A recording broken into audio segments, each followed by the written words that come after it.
Good morning, Sainers. Welcome back to the Saints TV YouTube channel. Welcome to Saints TV Weekly for the 5th of May 2025. As always, thanks to the sponsor, Inglewood Coffee Roasters. Check out their website at www.inglewoodcoffeeroasters.com.au. You've got the discount code, as always, for coffee, tea, chai products, all of that. It's incredible. As always, thanks to Inglewood. Now let's get straight into it. Saints dominate Dockers. As I'm reading here on the Saints website, dominate Dockers with stunning second half blitz. And that's exactly what we saw. A 61-point demolition of Fremantle. The aftermath, it's all about Fremantle. But right here on Saints TV, we're going to be marveling in the phenomenal, disciplined, brutal performance of this team. We needed to bounce back after 3 straight losses. Disappointing, slipping down the ladder, losing touch with the top 8. But this win really does bring that back into calculations in the lead up to an enormous Friday night game against Carlton at the MCG. So we needed that. We needed that, just that to kickstart the season again. And maybe it is that Kickstarter. Maybe that is the blueprint, because that was, to me, our first 4-quarter performance of the season. I know the first half was a struggle, but if you watch every quarter, and I did watch the replay last night, every single quarter we were better, tougher. It was just one team was on, one team was off. And I'd like to give us credit. I think we put Fremantle off big time. And I think credit to Jeff White, I think on YouTube, he did a really good analysis of how we defended. And it was just solely one-on-ones across the ground. It was unbelievable to see. Really good video if you want to check that out on YouTube. And obviously my review, 5 things we learned. And I did a sort of season in review so far video last night as well. So check that out when you can. Swinging to injuries, we've got Hunter Clark, who could be available this week, actually. We didn't have VFL. We had, I think, a VFL scratch match, and then there was St Kilda listed players that played Casey, I believe. So the VFL scratch match, I think, was in Tassie. They went down by 38 points, and then some more players played against Casey. I didn't find any metrics, any stats on that, so I'll try and find that for you. But in the meantime, Hunter Clark is available. Mateus Filippo, he was a late out against Fremantle. He could be a test again this week. Ross didn't seem too bothered whether he would play on Friday night or not. I assume it's just very much to do with if he's fit. Maybe he gets a run at the VFL because of how well the midfield performed against Fremantle. Maybe there's less rush there, and Boxall really did stand up, and he's definitely going to play again.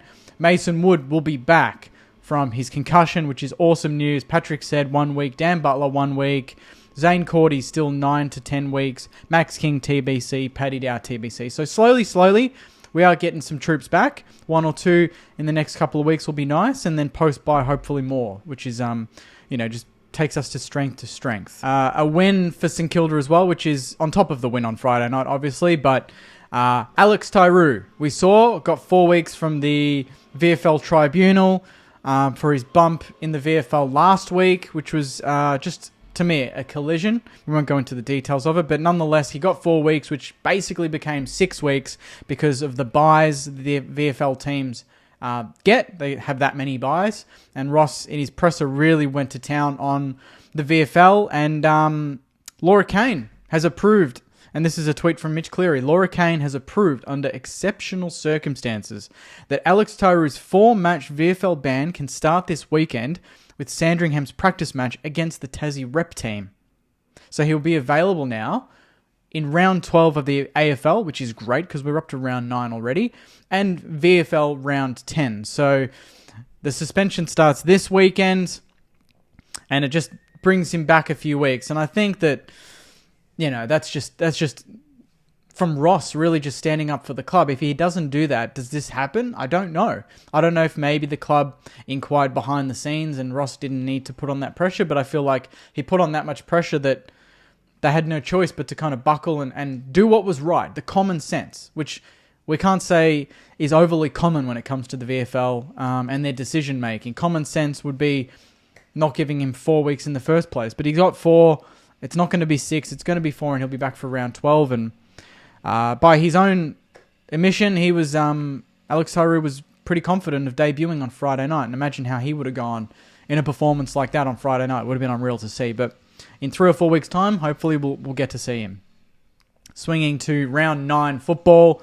It is Spud's game. Friday night, 7:40 against Carlton. A quick note, though, that it is Spud's ride from 2 p.m. Thursday to 2 p.m. on the Friday of the game.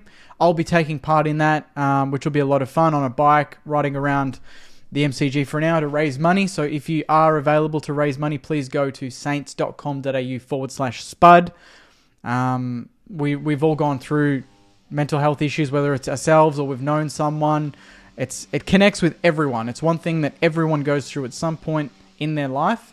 And I can't stress enough that we do need to continue to raise funds and to support Spud's game in that way, and to be involved with St Kilda doing Spud's ride is awesome. So go to saints.com.au/Spud if you can donate, and let's continue to work towards raising awareness for this. Spud's game in itself is going to be huge. The game Friday night, it's our only MCG home game of the season. We want more. We just want more MCG games.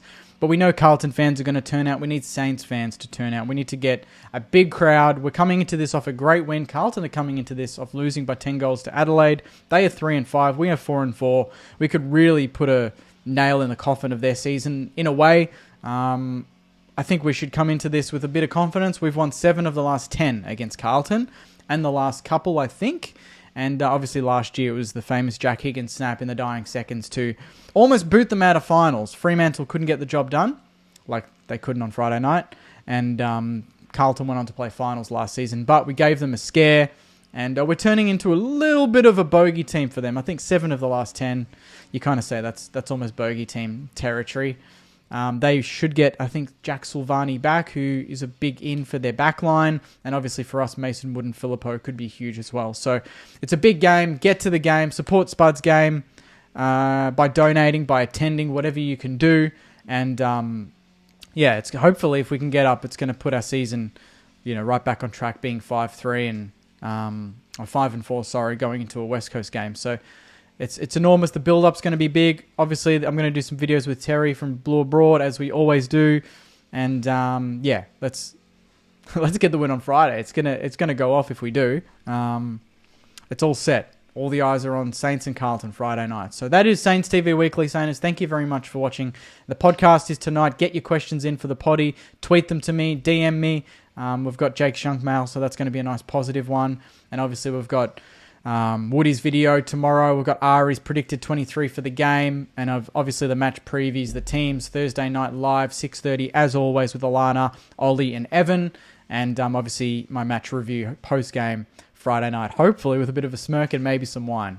But we'll wait and see. We can't get carried away just yet, Sainers. It's only 4-4. It's round 8.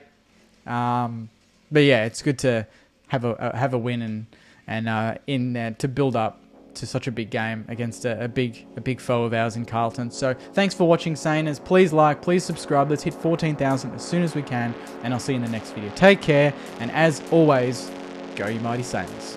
See you guys.